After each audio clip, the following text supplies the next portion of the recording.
So the next stage of assembly for the Hawker Hurricane is a little bit different. This is actually the sort of the internal nose structure. You can see here we've got a couple of slots here for some little mini rotary servos. This pocket here, which is actually made from Tyvek, you can see it, the structure underneath there.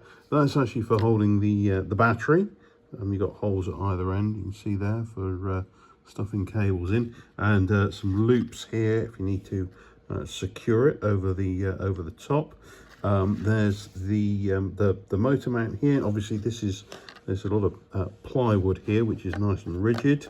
There's some of the 2mm foam as well, yeah, so, and then what we're going to do is build our fuselage structure around that. But yeah, there's quite a novel use for the Tyvek there, creating a little tray for our little bag for the battery to sit in.